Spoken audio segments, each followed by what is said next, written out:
Welcome to week 1 of Emotional Intelligence 101. I am your professor for this semester, Erin F. Darton. My journey with emotional intelligence, it really started as something personal. All right, I needed it for myself. Like most people, I started learning about emotional intelligence in the workplace. Right, that's where it's usually taught. That is when they usually talk about it in leadership and workplace dynamics. And so I had what I thought was a condescending supervisor, and that relationship stressed me out. I will tell the whole story at a later date, but just know that relationship was terrible. And as I started applying the skills of emotional intelligence, what I was able to do is learn how to navigate that difficult relationship. Class just started 1 minute ago. And so I was able to use the skills of emotional intelligence to navigate that relationship. And so I learned how to have those difficult conversations with this one person that was a pain in my behind. I learned how to stand up for myself. I learned how to assert myself and to set boundaries without feeling guilty. And I was like, well, if it worked over here with this work dynamic, will it work in my personal relationships? And it did. And so what it allowed me to do is it taught me how to communicate, how to speak up for myself, and how to set boundaries without feeling guilty. And so when I transitioned from being an attorney to being an emotional intelligence coach, I realized that a lot of people needed the same help, the very thing that I went through. And so I started my business. It's called EQ for Love, so Emotional Intelligence for Love. You usually hear about emotional intelligence in the workplace, but I personally chose to work with it in romantic relationships because I think our romantic relationships have a bigger impact on our quality of life. Thank you guys so much. Right? It works in any relationship. You can use it with your parents. You can use it with your children. But I personally think that our romantic relationships, they impact our physical and mental health so much. Right? Nobody wants to be alone. We weren't created to be alone. And we thrive when we are in healthy relationships. But I learned that not everybody is in a healthy relationship. And I've also learned that a lot of people know that they are not in a healthy relationship. And so then I got really curious about, well, why are you still there? Right? And so that why is what really gets me going. And so I said, well, if emotional intelligence was able to help me, somebody that I was extremely shy growing. I know y'all look at me now and be like, oh, you're so charismatic. Like, look at your videos. What? I was so shy growing up. I wouldn't talk to people. Everything was the, and I sucked my finger. I don't know if I told people that before, but I was sucking, Like, when I tell you shy, like shy is the understatement. Stand up for myself. Who? Me? Not me. And so raising my emotional intelligence really helped with all of these things. And so now what I do is, from my own personal experience with emotional intelligence and combining the skills that I've learned as an attorney, right? So now I help people raise their emotional intelligence in order to improve their communication, their conflict resolution, and their connection in their relationship. That's all I'm going to tell you about me right now because I believe in transparency. So as we go through these lessons, I will absolutely share more about my own journey and how I got here and the things that I have overcome because, right, people can learn from your own issues. And so that's what I will do. There are a few housekeeping things that I want to go over before we jump into the lessons. First, this is Emotional Intelligence 101. I have gotten a lot of questions about Hillman Talk. How many credits is this? All of that. So I announced my class before Hillman Talk was created. Whether you want to call this Hillman Talk or TikTok University, it doesn't make me any difference. I'm going to show up every Thursday and have a class for y'all. That's all I know. Yes, I know that they have been organizing things. They talking about homecoming, sororities, the website, all of that. I don't know about any of it. Like I said, all I know is that I'm going to show up and I'm going to talk to y'all. As long as y'all show up, I'm going to be here. I can't give you anything else about credits and what they're doing with, I don't know. Okay? I'm here for Emotional Intelligence 101. That's the first thing. The second thing, I know some of you guys are not able to show up every week. Yes, I am going to record this. I'm not going to put the recording on TikTok. I will put it on YouTube. And if you are on the email list, I will email you the... Somebody said, "Sorry, that's a bit much." I didn't say it. I got my own letters, but that's another story. I will make sure that you get the replay of the class. They will be put on TikTok, and then everybody that is on the email list, I will send you the link. Yes, the link to join the email list is in my bio. When you go to my page, you don't have to do it right now. After class, go to my page. There's only one link there. Click on it, and it will say open because it's an external link. Click the open, and then there will be a few links that show up. The first one is going to be the list for this email class, for this class, email list for this class. The second one is if you want to take the emotional intelligence assessment. Okay, I think the third one is my podcast or something like that. But yes, there is only one link in my bio. Click the link. It's going to say open, and then it should show up, the first one. How do you know if you're on the list? If you joined the list, you should be on there. If you're not sure, send me a DM and I can double check once class is over. But if you did it, you should be on there. The class should be sent before the weekend is over. So if you want to wait to see if you get the replay, that works too. I think it'd be good to take the assessment, but I'll come back to that in a second. So the other thing, I need you guys, so I understand with TikTok, everybody sees things at different times, but you guys are starting to ask the same questions over and over and over and over and over and over and over and over and over again. It's 80,000 of y'all that responded to the class. It's just one me. And I have answered the same questions over and over again. I expected it to some degree because I know people don't listen and people don't read. I get it, right? But please, please, please, before you ask a question, look to see if somebody else has already asked it and I've answered it. Because 8 times out of 10, I have. So just do a little work. Just a little bit. Okay? Before y'all ask a question. Please. So, what you can expect. So, classes are going to be about 45 minutes to an hour. We're going to hit it and quit it. This class may be a little bit longer because I have more information to give you guys. And I'm going to do a lot of talking. This is the only class where I'm going to do this much talking. This is not my style. My style is I will give you A, B, C, D, and then it's time to apply what I just taught you. Okay? So when I told you that this class is self-reflective, I mean it. You have to show it with your journal. This is not, you can't just come here and sit and listen to me. It doesn't work that way. I'm going to give you, hey, do X, Y, and Z, or we're going to talk about this, this, and this. After I give you the 3-4 tips or tools, then we're going to apply it to your life, right? And so you'll get a better understanding of this. Thank you for the gift. You'll get a better understanding of this tonight when we talk about the reflection question. So that'll be the first chance you get it, okay? So, again, I am not going to do this much talking ever again, okay? You guys need to show up with your journal. That's all you need to do. People have been asking about a syllabus. I'm not giving you a syllabus because I want this class to be what you need. I am not going to sit down and come up with 15, 18 classes of stuff I think you need. No, based on the conversations we have, is how I will pick the next topic. Okay? So there is no syllabus. I just need you guys to show up and do the work.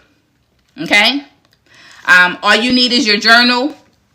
Answer the reflection question, show up to class, and then that's it. Now, there will be an opportunity to subscribe. If you subscribe to my TikTok channel, there will be additional resources. There will be maybe some additional classes. But even if you do not subscribe, you will still get a lot. I am going to show up for y'all. I'm going to give you guys probably too much. Some people are going to say it's too much. But I'm here. Y'all want to learn, so I'm here to teach.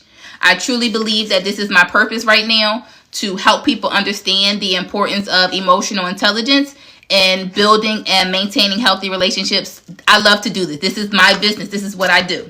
So I'm going to show it for y'all again. All you got to do is answer the reflection question that's posted on Sundays or emailed to you on Sunday.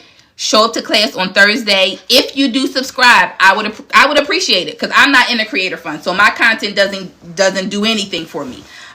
So if you subscribe, there will be additional classes. We'll talk more about that towards the end. Let me see. Let me make sure I got everything. Reflection questions. I need you guys to answer your reflection questions in your journal. When we get back to that part today, you'll see why.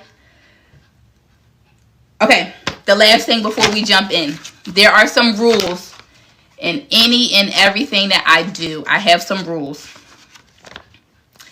You got to be honest with yourself.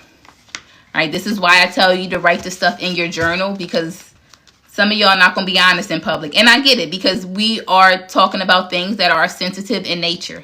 But you got to be honest with yourself. That's the only way you are going to get anything out of this class. You got to be respectful. This is not the space for those gender wars, men this, women that. This is not it. I don't do it. There's other platforms if you want to be divisive and you want to hate each other. This is not it. Okay? No projecting, meaning you can share your experience. Do not project your experience on other people. No generalizing. There is no all men this, all women that. You can share in your experience, this person did this. In my experience, this person did that. You cannot, right in here, well, all men this and women don't that. We not, no, not here. I don't do that. You don't. When do you know when you're projecting? If you are making a conclusion about somebody else, right? Or if you are trying to judge what somebody else did, right? They share one little thing and you're going to tell them what it means. Well, it doesn't work like that, right? So let me give you another example. Then this is why I tell people don't take advice from people. When you go to somebody and you ask them for advice, or has anybody ever come to you for advice and you tell them and they don't listen, right? First of all, when people come to you for advice, they don't really want advice. They want you to validate how they are feeling. So that's one, just to kind of, that's an extra tidbit. But the reason I tell people don't take advice, because very few people know how to remove themselves from the situation. Yes, you might have told them a little snippet. They are going to fill in the blanks with their own experience. It's natural. Very few people know how to take themselves out of it. Right? I'll give you an example. If somebody comes to me, which has happened recently, and she told me that she is in an abusive relationship. Projecting looks like, leave him. You don't need to be in that situation. That's projecting. Right? Even though it can be true. It's projecting because, yes, and most of the time it comes from a good place, right? I would be telling her to leave because I want her to be safe. Right?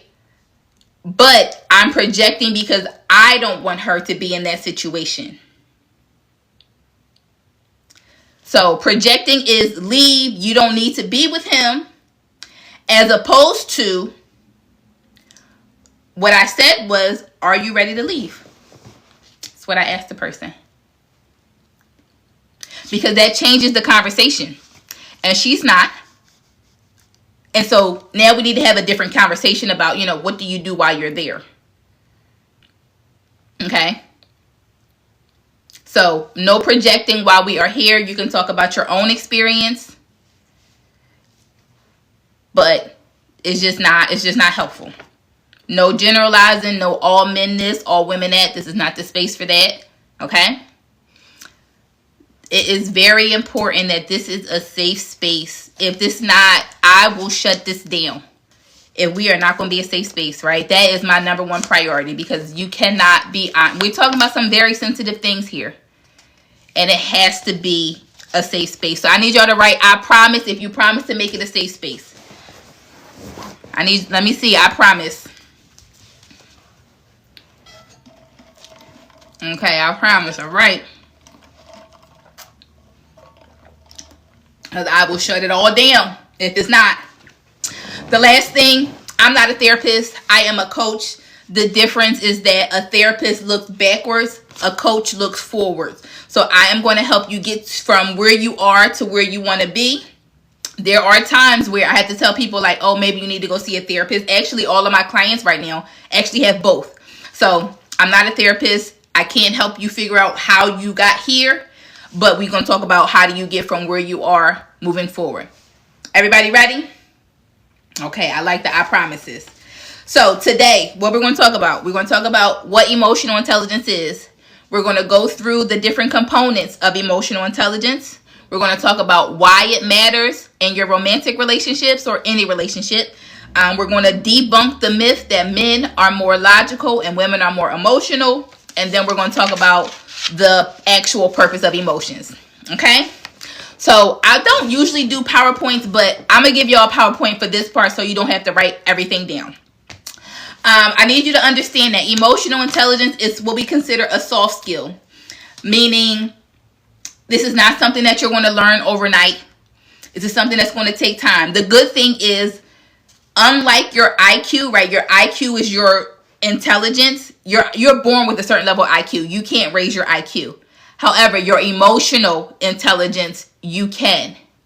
All right, so that's a good thing. Even though I know a lot of you have written me or commented that, you didn't do well on the emotional intelligence assessment. The good thing is that this is a skill that you can learn, right? Maybe not overnight. And so my goal is not to help you by the end of us raise your emotional intelligence 50 points. My goal is to help to give you a different perspective about emotions and to help you identify your areas of growth so that we can start to work on you improving them. And so once you raise your emotional intelligence and start to work on it, you just start to thrive in life. You have better connections, you have better relationships, you communicate better, and you just feel better. So if you are interested, yes, I do have a free emotional intelligence assessment. That link is also in my bio. Again, you can go and visit it again at the end. I'll mention it all again. Thank you for the gift, guys. Ernestine, thank you for the gift. So it's a soft skill. It's not going to be overnight. Emotional intelligence is something that I think everybody needs. Emotional intelligence. Let me turn this around for you guys.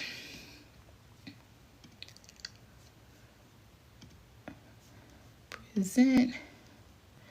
How do I turn this around? Emotional intelligence is your ability to understand, recognize. Okay, can you guys see?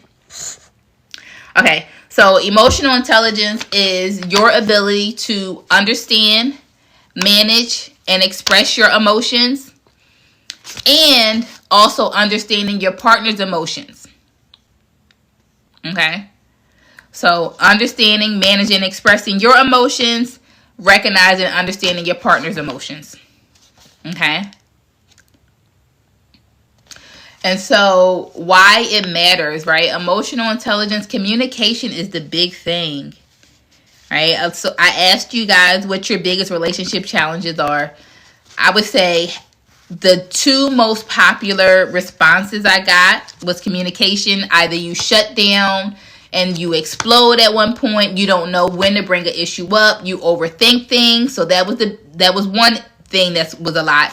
The other one that was a lot was the inability to set boundaries. Right? So when you know how to understand your emotions, when you know how to process your emotions and express your emotions and your partner, it's going to change everything in your relationship. So communication is a big benefit of being emotionally intelligent. Learning how to avoid conflict or navigate them or minimize your conflict. Some of you have the same issues, have the same fights over and over again because you don't know how to resolve. You're not fighting about the right thing.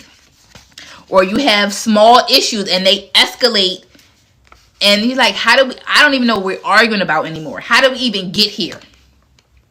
Right? All of these things are signs of a lack of emotional intelligence.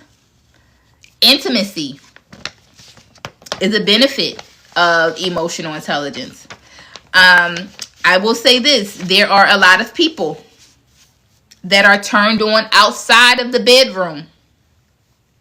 I don't think people recognize that. Emotional safety and sex and intimacy go together. If you are able to make your partner feel emotionally safe outside the bedroom, they're going to show up inside the bedroom for you. And it's not as hard as you think. And we're going to talk about how do you do that. But intimacy is also another benefit. Also happiness, right? Once you are able to raise your self-awareness is key. Right? You can't change anything that you are not aware of. Like my therapist always says, to thyself be true. So you got to know who you are. Good, bad, ugly, indifferent, all of that. Another thing, people that are emotionally intelligent, there's a study that, what's the name? Talent Smart did. That's the name of the research company. People that are emotionally intelligent, for every point you increase your emotional intelligence, you make about $1,300 more a year. So when you are emotionally intelligent, you make more money because you tend to pick a career that aligns with your strengths.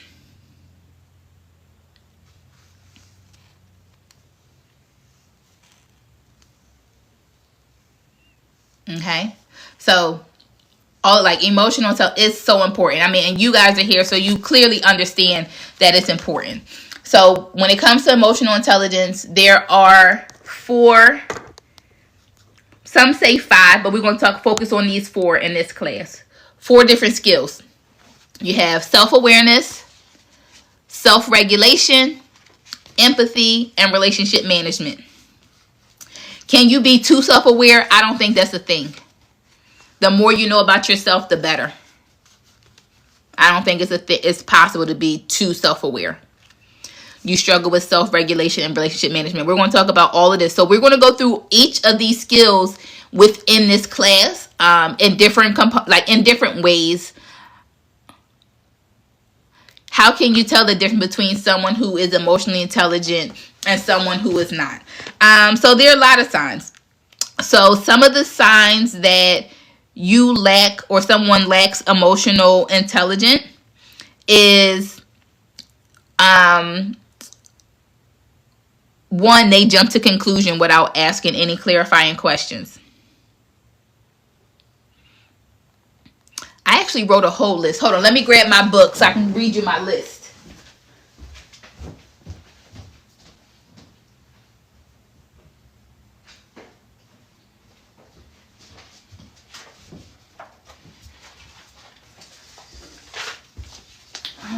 Okay, let me find my list of signs you lack emotional intelligence. Hold on. Okay. I'm not going to go through the whole list because there's a whole lot of things on this, but I'll just give you some examples. You lack emotional intelligence if you dismiss your partner's feelings.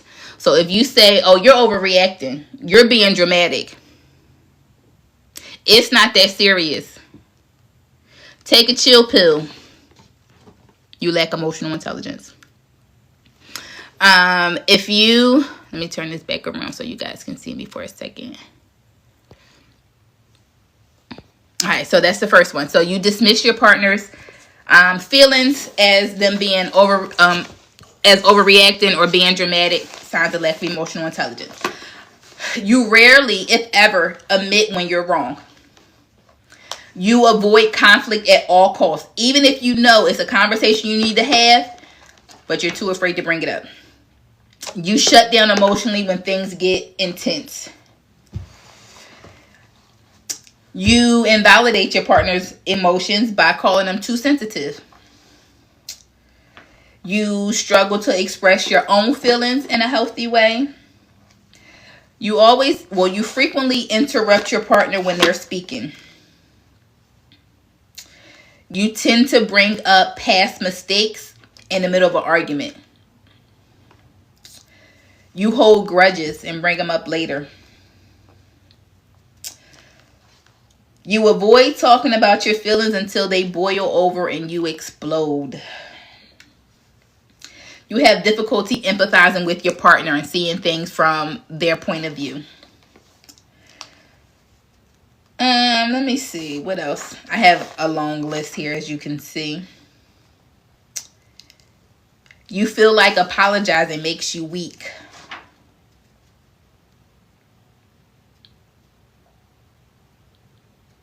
You expect your partner to adjust to your emotional state.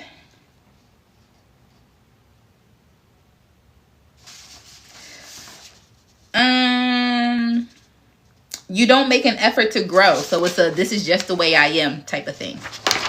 So there are a lot of things that, you know, can be an indication that somebody lacks emotional intelligence. I would also say kind of people pleasing, but more so like when you make too many commitments and you know that you can't honor them.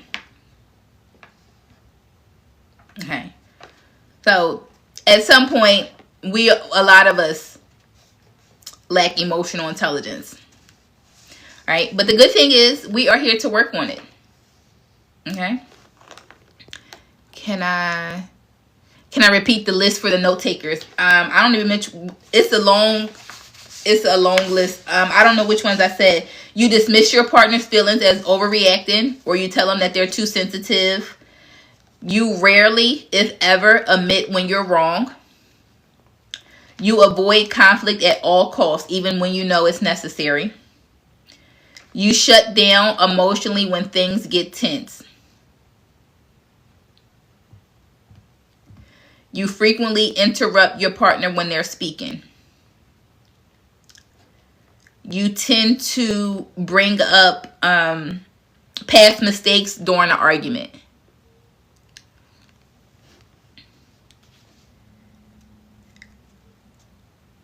You have a difficulty empathizing with your partner's perspective, meaning you have a hard time seeing things from your other partner's point of view, from your partner's point of view.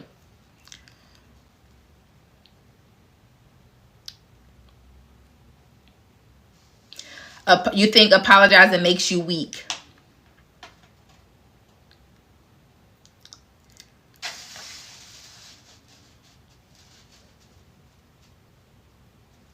You feel uncomfortable when your partner expresses their vulnerability or their emotions. Yeah, it's a lot. Y'all want this list? I just came up with it like randomly, just been sitting down and started writing stuff out and just so happened to type it up. I posted some of these. Y'all want the whole, how many is on here? It's 100 different things on here. Y'all want the whole list? Okay, I will email this. I think I still have it on my computer. So let me make a note for my Christy to email the list.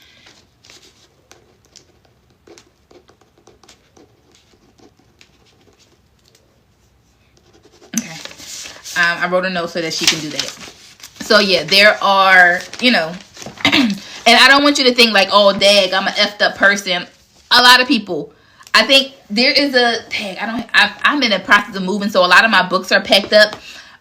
But in one of the books that I've read, I think only about 23% of people are emotionally intelligent. So don't feel bad. The majority of people lack emotional intelligence. Okay.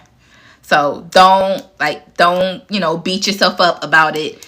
This is why we're here. We're going to learn. The link for the email list is in my bio, so you can sign up after class. But I'll go over all of that again after that. Okay?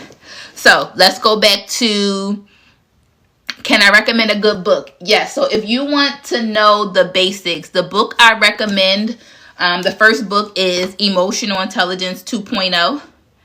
My book is in a box somewhere. I was trying to find it, but I don't know which box it's in. Let me show you.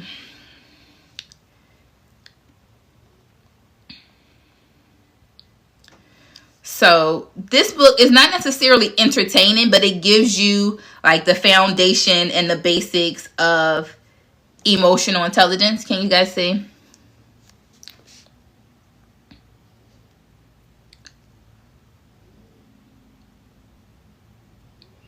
So this is the one that like breaks down everything for emotional intelligence. What I am currently reading, I am currently reading Permission to Feel. I don't know if this is backwards for you. This is what I'm reading right now. You can see my tabs. Okay. So those are the two books that Emotional Intelligence 2.0 is going to give you like the breakdown. That is what really changed everything for me. And we're going to get to a part of the book in a second. Yes, it's backwards. Okay, so I will post another video about the books. How about that? Or I'll send them in the email list too. Book list in email. Okay. I got both of these off of Amazon.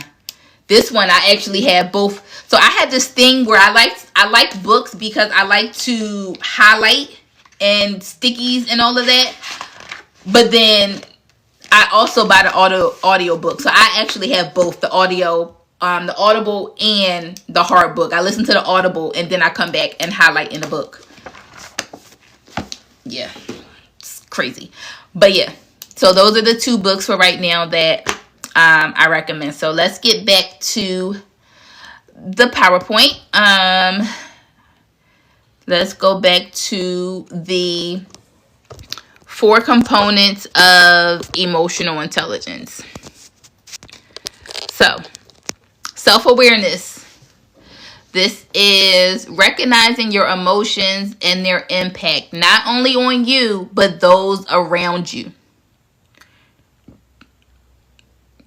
Right? Have you guys ever seen somebody that had an attitude and it just changes the whole vibe in the room? Or if your partner got an attitude problem and once they get an attitude, everybody else is walking on pins and needles. Right? That's what your self-awareness is. Recognizing your emotions and how they impact those around you. Okay? Self-regulation. Now that once you are aware of your emotions, how do you express them? There's nothing wrong with having emotions. Nothing wrong with being sad. There's nothing wrong with being emotional, quote unquote. But how do you express those emotions? We're going to talk about that some more too today. Do you fly off the handle? You get upset, you want to slash somebody's tires. Or do you remove yourself knowing that you're upset and before you say something that you'll regret? Can I remove the banner? I don't know.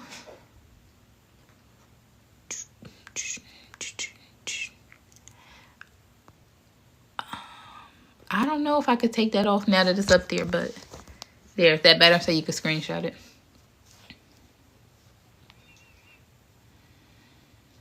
You remove something. So yeah, I'm kind of that way too. I have to, well, I'm not really a big, or like I don't argue at all whatsoever. Like don't raise your voice. I don't raise my voice. And if I don't dare raise your voice at me, but I do get quiet more. All right now. Is it lacking empathy if you don't give? Not necessarily. It depends on the situation.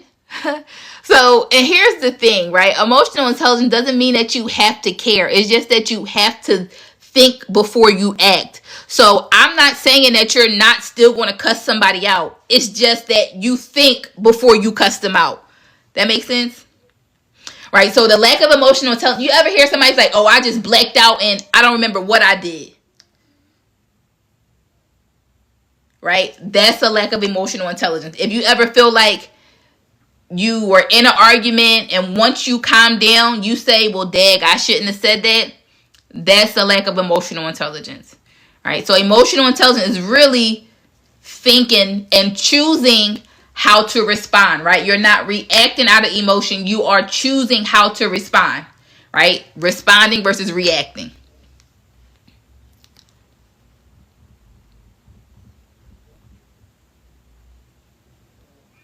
Okay? And so empathy is taking the time to step into the shoes of the other person to understand. Again, I'm not saying that you have to agree. You don't have to agree. However, you got to be able to take the time to see things from the other perspective. It's not all about you. Sometimes people are justified in what they do. And the other part of it is, two things can be true at once. It's not about right or wrong. Y'all both are right. Now, what do we do from here? We'll talk about that more when we get to conflict resolution. And then relationship management. How do we use all of this to make the relationship healthier? Diamond, you do a little bit too much of what? Being empathetic?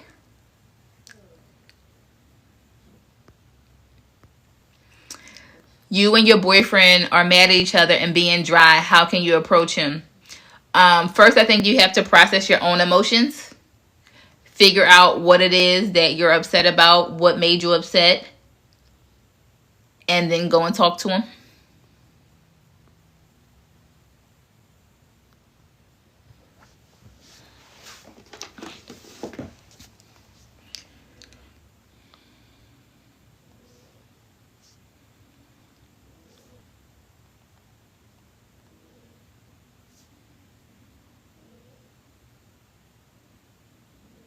Yes, I agree. I think this is considered dialectic thinking. Right? Two things can be true at once. You both can be upset. You are never wrong for how you feel. And so we're both never wrong for how we feel, but we're at odds. That means we both have to be correct. And you have to figure out, where do you go from there?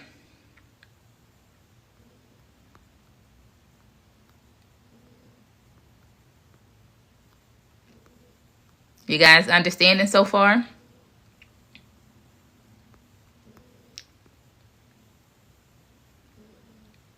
Is it a problem that you're empathetic and have a big heart? Not necessarily. It's going to depend on the situation. Just because you are empathetic, though, here's the thing. Yes, you should be able to see things from other people's perspective. However, that does not mean that you have to neglect your own feelings and your own emotions. That's not what I'm telling you to do. You still have to honor and recognize your own emotions too. Now, we both mad, so what do we do from here? We both are offended. Where do we go from here? Right? It's not I'm offended, but they're offended too, so let me shut up. That's not it. You guys got to work together to get to the solution. What do we do? What if we do that and they still have the same attitude and they don't want to hear us out? So here's the thing, right? And this is, how do I say it nicely? I think some of you guys have to be honest about who you are with. Right? It's only but so much that you can do, right? I made a video the other day about not overcompensating. You can only do your part. If your partner is not willing to grow, if your partner is not willing to meet you where you are, right? If your partner is not willing to also implement these tools that you are learning, you can't make them. Yes, I meet with couples, and some people are just not good people, in my opinion. If your partner comes and tells you, hey, this hurts my feelings when you do this, and they want to continue to do that, in my opinion, they're not a good person. Because there's no way that somebody that you care about comes and tells you that, hey, this hurts my feelings, I don't like when you do this, and they don't even try. There's nothing that I can do with that, right? So when I work with people, so I do offer one-on-one coaching, I only work with people if they want the help. I've had couples come to me and she couldn't even admit anything. I can't help you. I'm not here to pull teeth. Both of you have to want this to work. Right? So I only work with people that are truly committed to their own growth. Because you're the only person that you can control. You can't make an adult do anything.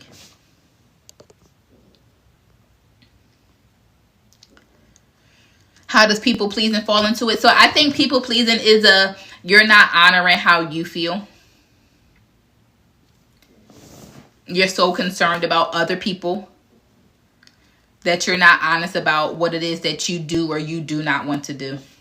I am a recovering people pleaser. Boom. I actually insurance actually does not pay for for coaching, believe it or not.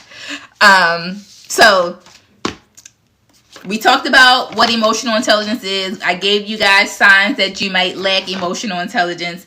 We talked about the components. We talked about why it matters in romantic relationships.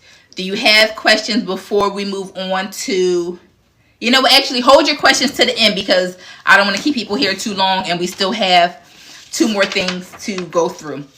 So let's talk about debunking the myth. Have you guys ever heard the idea that men are more logical and women are more emotional? Have you guys ever heard that? Let me know if you've heard it.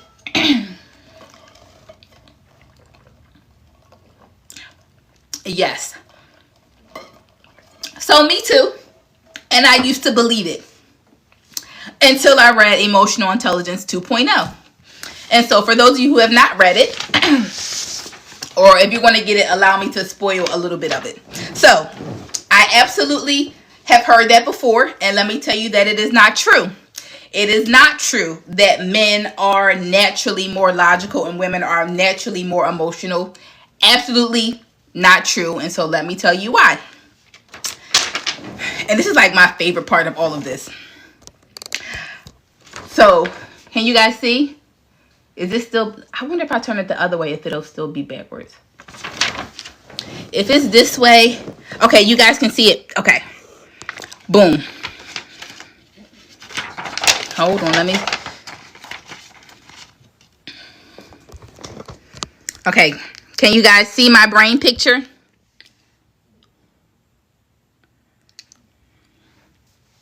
Yes, I will go slow here. Can you guys see? Okay, so you guys know that everything that we experience sends a signal. Before we get there, everything that we experience, it sends a signal to our brain. And so we think at the front of our brain, right? This is our logic portion. But in the middle, right? So you think in the front. This is like behind your forehead.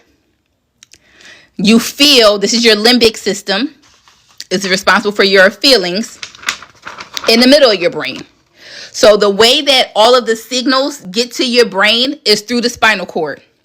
Okay? So that means if everything enters at the back of your head, but you think up here, it has to go through the limbic system before there. So that means when you are so consumed with your emotions, when you are yelling, screaming, hollering, the signal is here. You have not had the opportunity to think about it. So when you snap out and you don't think before you act and you don't think before you speak, the signal is still here in your limbic system. Okay? Emotional intelligence lives here. Emotional intelligence is where your quote unquote emotional brain and your rational brain meet. So emotional intelligence is here when you have the time to think about what you're feeling. Does that make sense?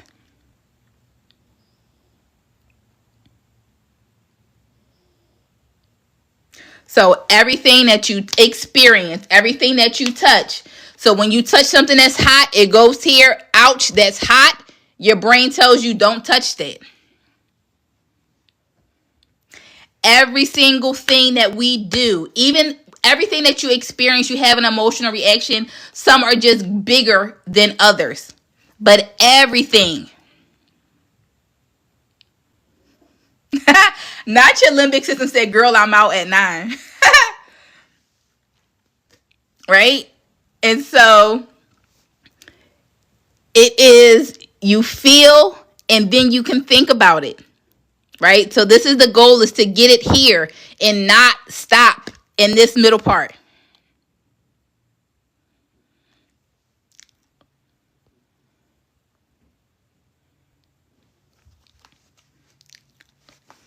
And so this picture is actually from the Emotional Intelligence 2.0 book. This is where I first saw this picture. Okay? So everybody see, this is how the brain works.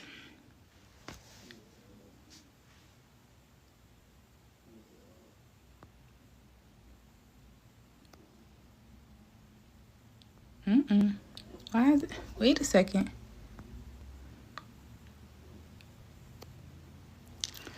Okay, so this is how the brain works. Everything that you see, touch, feel enters through your spinal cord. It goes through your limbic system. Somebody earlier said that they go into fight or flight mode. That is because in the limbic system, there is something called the amygdala. The amygdala is what initiates to tell you that flight, fight, or freeze. That's in here. That's what's trying to tell you, or am I safe? Do I need to go? Do I need to? All of that is here. When you have the emotional reaction, is because you're here. The goal is to get over here so you can start to think about what you're feeling.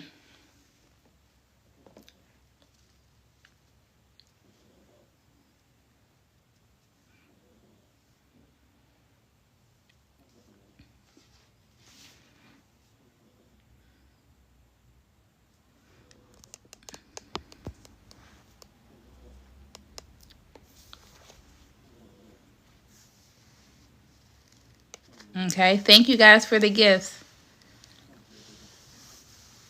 So, this is a human brain. There is no difference between a woman's brain, a man's brain. If you are a human, generally, this is what your brain looks like, and this is how it operates.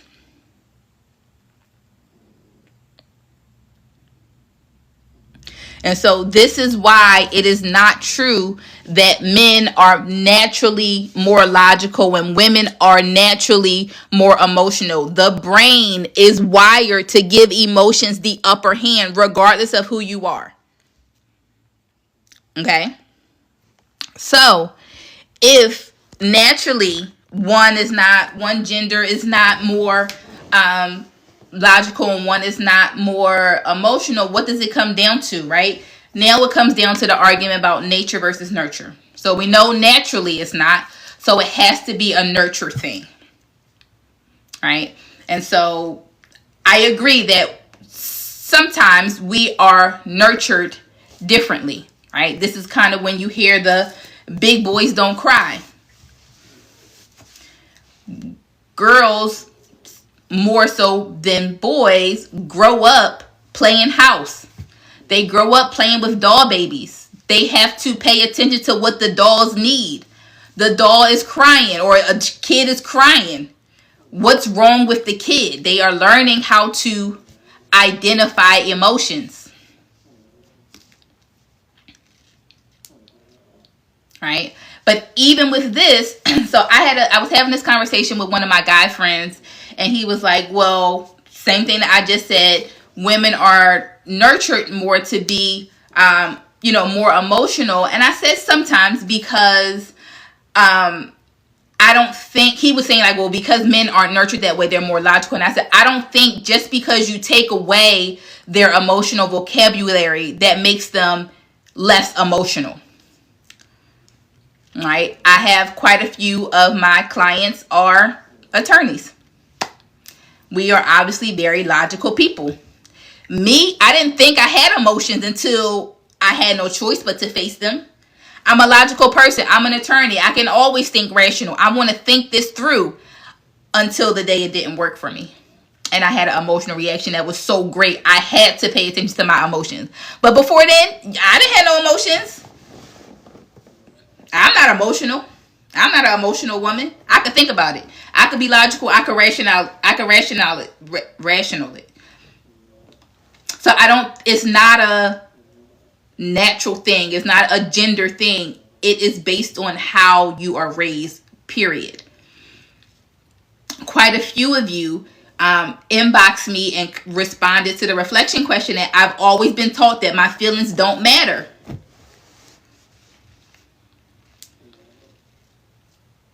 It's not a woman or a man thing. We have the same brain. It comes down to how you are raised. Stop crying. That makes you weak. It doesn't, and I'm gonna explain why it doesn't in a second. Right? And so there is there's a lot of issues that come along with this, right? Like I was just saying, I don't think just because you take away a guy's or anybody's emotional vocabulary, it doesn't automatically make them more logical. Like, so this is the analogy I like to use. If I'm sick and I go to the doctor and say, hey doctor, something is wrong with me, and they say, well, what's wrong? If I cannot tell him what's wrong, that doesn't make me any less sick. If I don't have the emotional vocabulary, because nobody has ever asked me how was my day, nobody has ever asked me what's going on, checked in with me, right? It's always stop crying, you man up. That doesn't make me any less sick. That means I don't have the vocabulary to express what I'm feeling.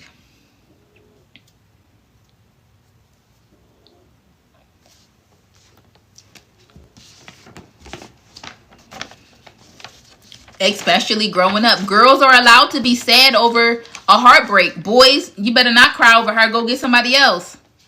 Well, how am I supposed to know how to deal with heartbreak? I gotta wait till I'm grown. I was working with a couple, and the wife had, did something, and I was talking to the husband. How do you feel? I feel played was the only thing he could give me. I feel played. Well, let's talk about that some more, because I don't know what played is. Are you disappointed? Do you feel betrayed? All he could give me was, I feel played.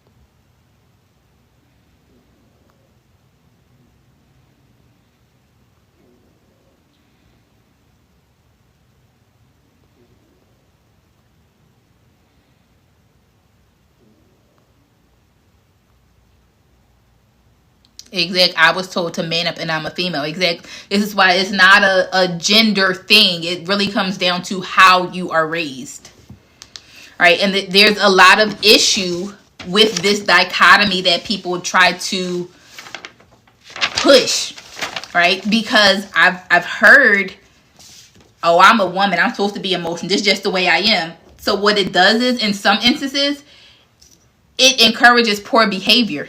Because if she is supposed to be emotional, that means and when people say emotional, it's not usually that the person has emotions. It's usually how they express those emotions, okay? And so if she's emotional, that means however she expresses her emotions is okay. And that's not true. It's not okay for anybody to behave in a way that is detrimental to the people around them, to be violent, to be toxic. It's not okay. But if the person is going to believe that because I'm a woman and I'm emotional, that justifies how I behave, that means I can't help it, which is not true. Okay? So that's one issue that is wrong with this dichotomy, right? It justifies poor behavior, right? In terms of men, because it is not expressing emotions is not socially acceptable for men, at least not sadness or disappointment, then that means that men tend to express their emotion in ways that are socially acceptable.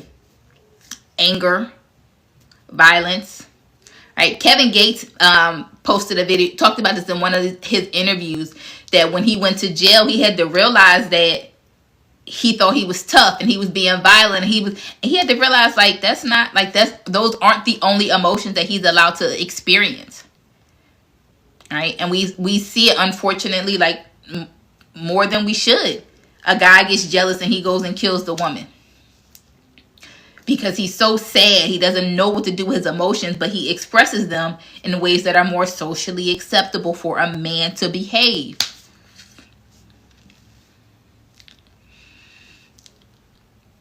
Right, this other dichotomy, right, with not giving men space to express, or anybody, right, it takes a toll on your physical health.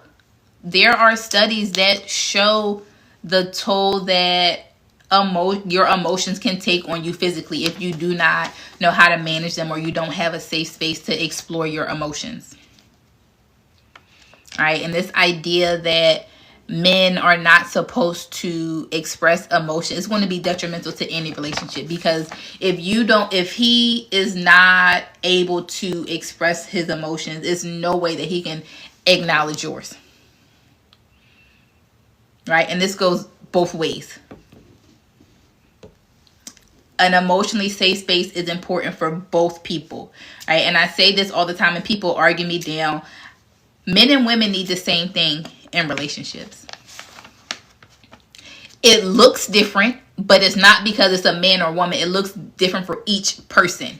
But emotional security, a safe space, everybody needs it. They just may need different things, right? When I'm sad, I just come give me a hug.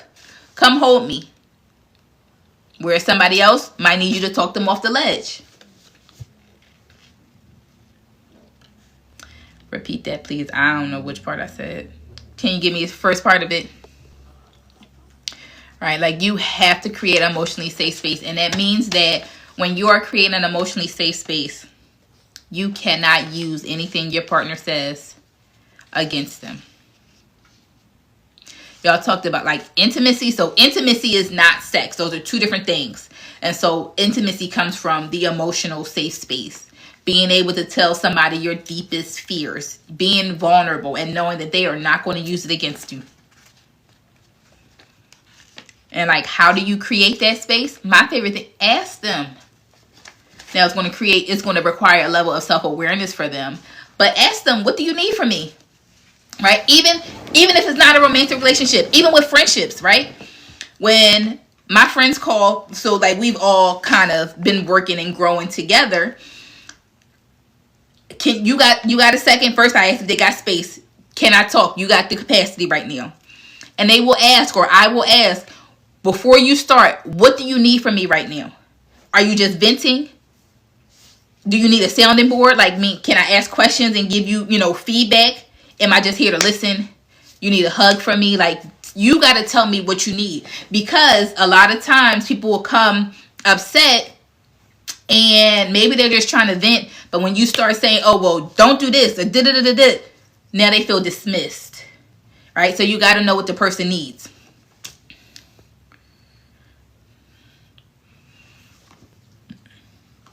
What about unintentional gaslighting? What about it?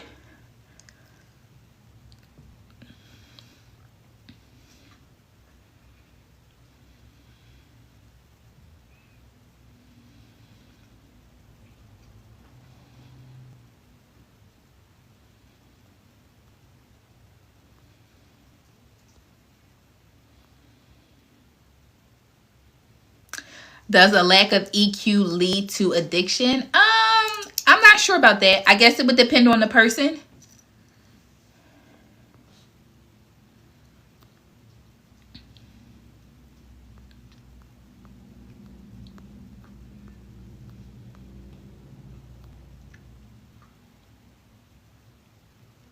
How do you navigate interacting with emotionally disconnected friends? So, for one, you have to accept people. It is what it is. Right? Just like you know what friends to go to for what, right? I know if I know I need a yes and I know I might be wrong, I know which friend I can go and ask. If I need the truth, I know which one I can go and ask. You have to know who your friends are. So I have some friends that are not as emotionally intelligent. I do not go to them when I'm in need, because I know that they don't do a good job. It's not on purpose, right? I know they don't do a good job of acknowledging how I'm feeling. They're always going to jump into, well, and I don't always need that. So you have to understand who you have around you. I would say I am very blessed. The majority of my close friends I can go to about anything. But again, there are certain friends that I don't go to for certain things. I know how they are going to respond. I'm not going to put myself in that situation. There is a quote about that I think sums up emotional. Oh, here it is. You can't control the wind, but you can adjust yourselves. I got it on here. What does that mean? You cannot control most of the things that are going on around you. But what you can control, you do. So, I know how certain friends are going to respond to certain situations.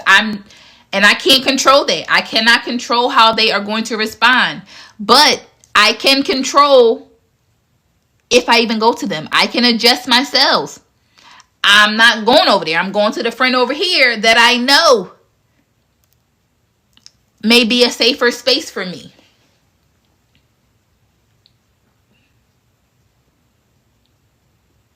And when need be, I address things explicitly with my friends. Hey, next time, can you just acknowledge how I'm feeling?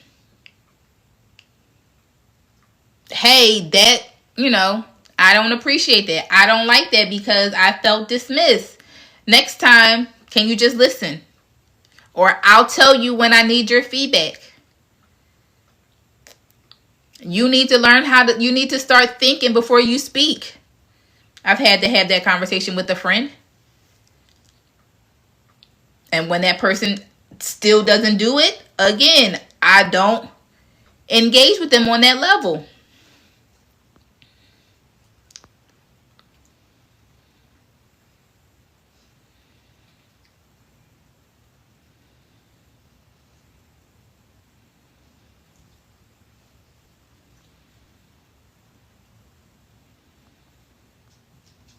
Yes, no one is a mind reader. You got to tell people what you need.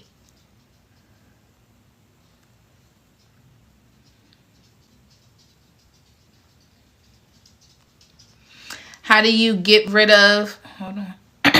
How do you get rid of the habit of withdrawing after years of not being heard, seen, and dismissed? So I think that that's a layered question.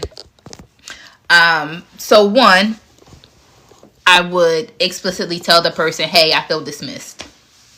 Right? You gotta let the person know so that it does not continue. Instead of always jumping in and trying to offer words of encouragement because it actually feels dismissive, sometimes I just need you to listen, and I will let you know when I need you to just listen. All right, so if you feel like you feel unheard, hold on, guys. Bentley wants to say hi to you. Say hi, Bentley. Say hi.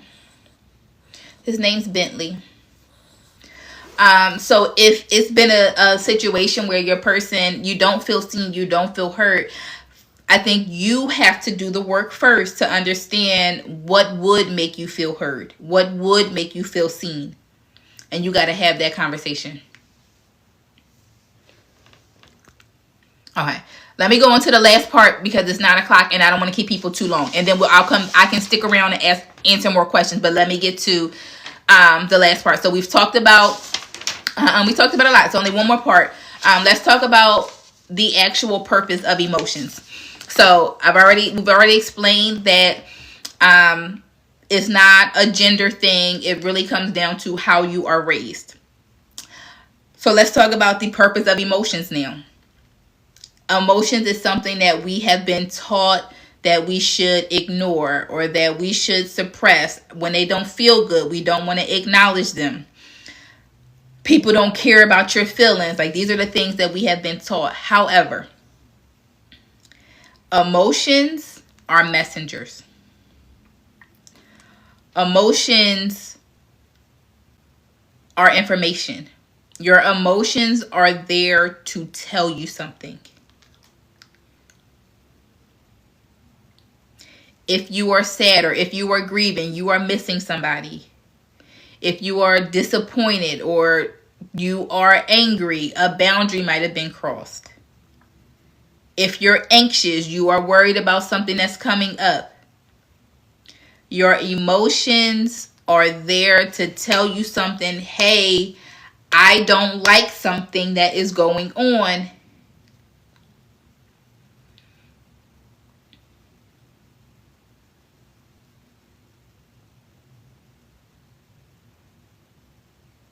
right? Your emotions tell you, I don't like something. Your emotions tell you when you need to make a decision.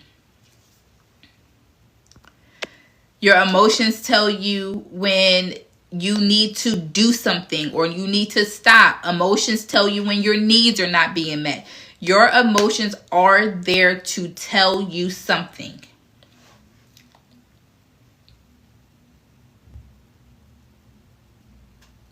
And by suppressing your emotions, ignoring your emotions, that means you missing out on some key information.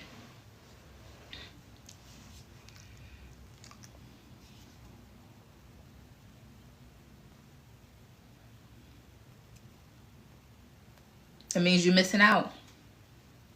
And I understand that emotions don't always feel good. Who wants to be sad? Who wants to be angry? But when you look at them as messengers, when you look to see, when you understand what it is that they are trying to tell you, they could be telling you, hey, a boundary has been crossed. That means, hey, it's time for you to put that boundary back up.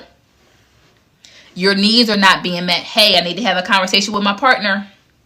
Well, first with yourself to know what you need, and then with your partner.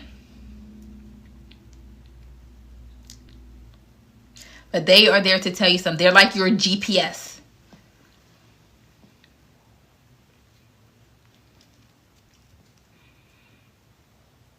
And so when you ignore them, they don't go away. You just put them in your bag. Now you're carrying around a satchel of emotions. And when you ignore them, they show up in other ways. You ever met people that got that much patience, that snap over any and everything because they have misplaced emotions?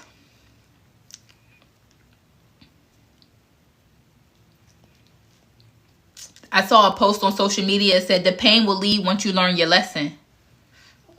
So that's the first thing I always do. Whenever I'm in a mood, what's this about? I was just having this conversation. My friend was on, she might be going, day before yesterday or yesterday. I was on FaceTime with my friend sitting here, and I was like, I feel away. And she like, what is it? I didn't know at the moment. I just knew I was not my usual jovial self. I said, I feel away. And she like, what is it? I don't know. Give me a second to think about it. When I sat and I thought about it, I realized that I was anxious at the moment, right? I am supposed to be moving back to Philadelphia, so I got like boxes in all of the rooms, and people were here looking at the house. I got anxious when people were here because I am not sold on the idea of moving back to Philly. It makes me anxious. Thinking about having to pack up my whole house makes me anxious. Thinking about moving back in with my parents, it makes me anxious. To be a caregiver, it makes me anxious. In that moment, I didn't know. I just knew I felt different than I did when I started the day. Right? I had to stop and think about what it is. Now, somebody said, what's a good amount of time to sit with your emotions? So here is the other thing. Once you understand what your emotions are telling you, you can't turn your emotions off. You have to give them time. How much time? Everybody is different. I can't tell you how long you're going to be sad for. You're going to be sad. That's something that you have to learn about yourself.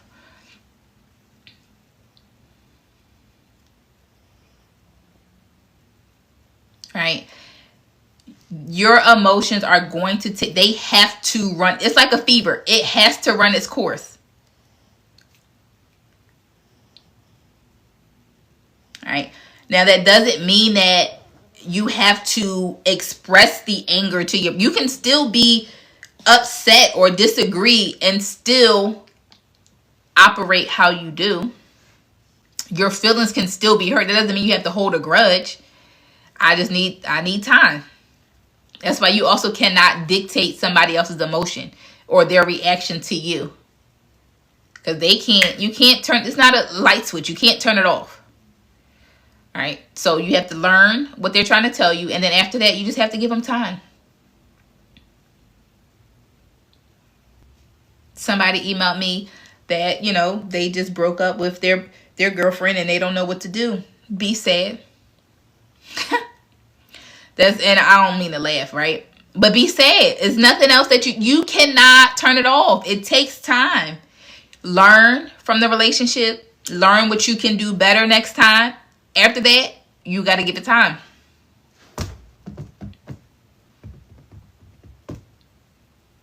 Okay. So, because emotions are messengers, I need to go back to the reflection question. The reflection question for this week was, if you had a safe space to express yourself without judgment, what emotion would you allow yourself to feel? What have you been ignoring or suppressing? Now, a lot of you wrote your answers under the post or in here tonight. You did not write enough. I need you guys to write this in your journal, because I need you to talk about a specific situation. So for those of you that did write something specific, these emotions that you have been suppressing or ignoring, what are they trying to tell you?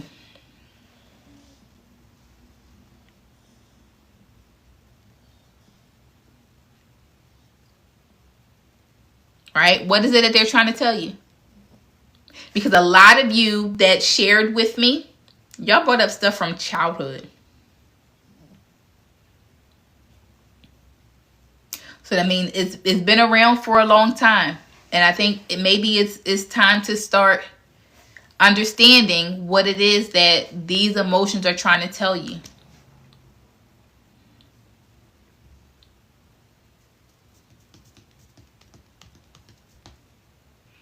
Right? And once you understand it, what do you need? Is there something that you need to correct? Is there something that you need to do differently?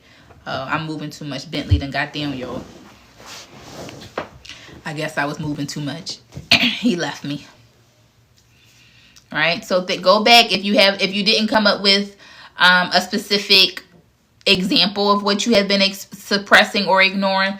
Go back and write it down again. So if you had a safe space to express yourself without judgment, what emotions would you allow yourself to feel? What have you been ignoring or suppressing? And then now what I'm asking you is, what are those emotions trying to tell you? You don't have to send it to me. I need you to keep it to yourself. All right, this class is self-reflective. This is the work that you need to do. How do you get rid of that feeling? You have to understand what it is. And then ask yourself, is there something that you need to do different moving forward? All right, why are you holding on to this thing?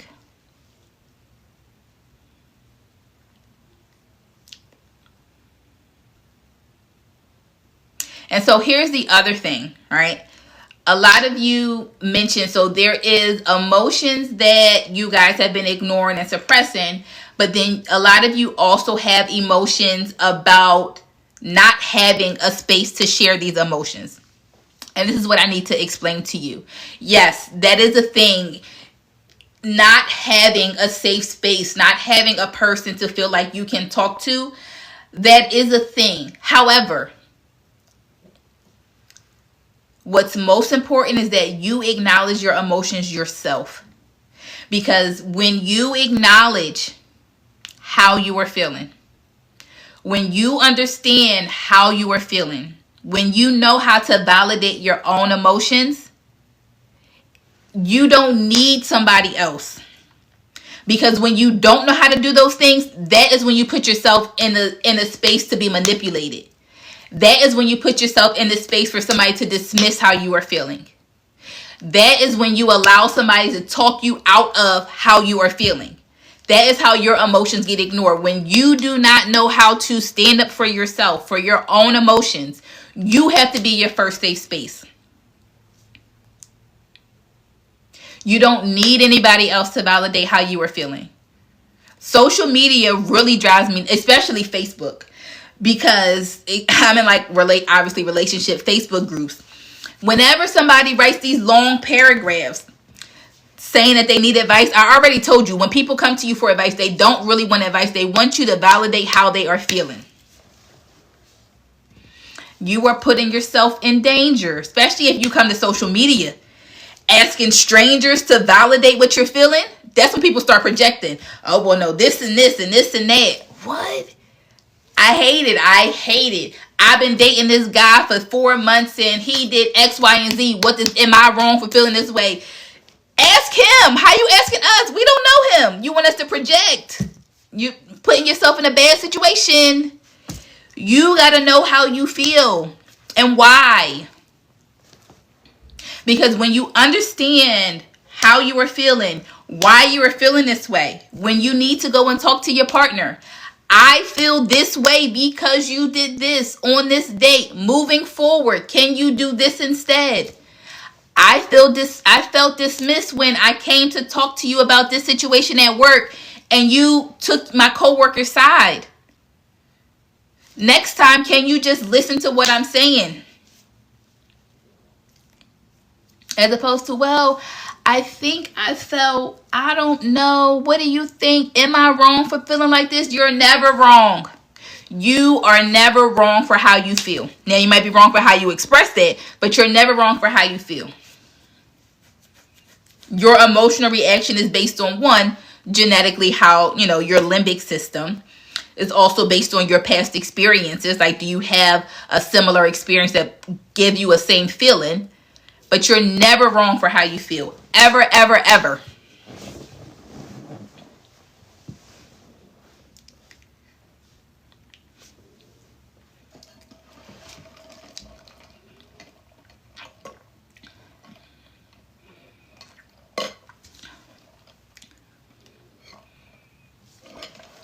And somebody else just said feelings are not facts. That's true.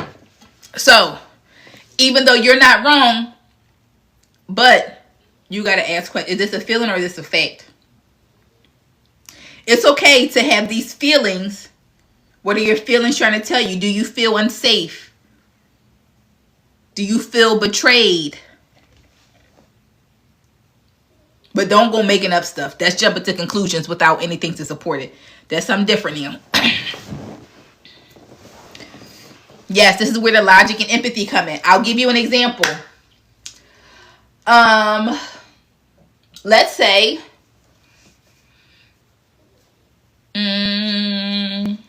you experienced cheating in your last relationship.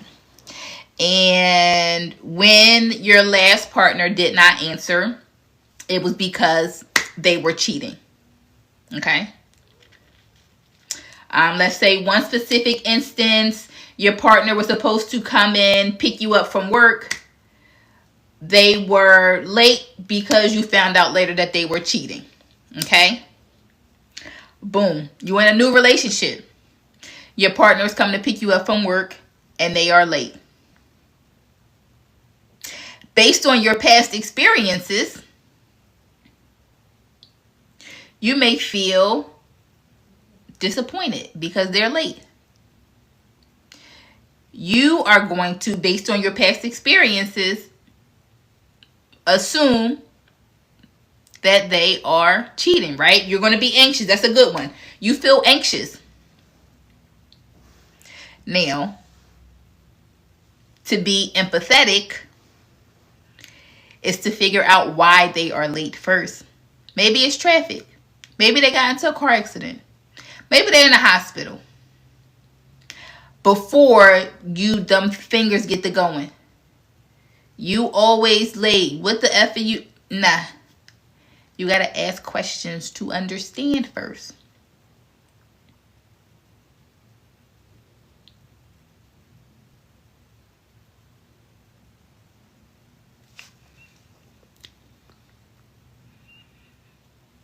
How do you navigate out of that space? So you have to ask yourself, yes, okay, you feel anxious. Acknowledge that. Why do you feel anxious? Because this person is late. How do you get out of that? Did this person give me a reason to feel this, or am I projecting something from a past relationship?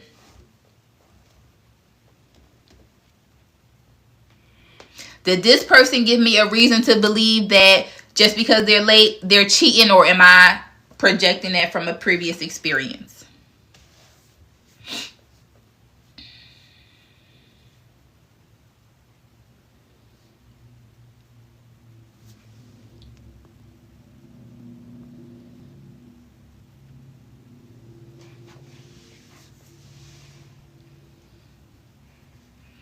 right? We are the sum of our experience. You can't help but to be anxious, like when a similar experience, right? When you're triggered.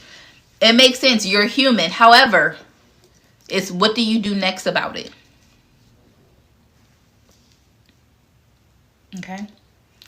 So, this last part where we were talking about the purpose of emotions and then applying that to the reflection question, that is more of what class will be like. It won't be a PowerPoint every time. I'm going to give you the points. We talked about the purpose of emotions, and then we went over the reflection question. That is more so what you can expect from class, right? The self-reflective work, the application. I'm big on application, right? So if I give you something, we're going to apply it in class, right? So that is what you can expect. If you feel like you want more support, you can go ahead and subscribe to my channel. There will be extra support. My subscription is only $10. There will be Q&As. I will at some point do the multi-guest request, so it could be like a group coaching session. Once we get to more of like the actual topics, this was just the basics, the overview. But if you guys subscribe, you will get more work, more actual feedback on your situation. Is hard to do, in this big setting. I definitely appreciate you guys for showing up. That's the end of actual class. I don't want people to feel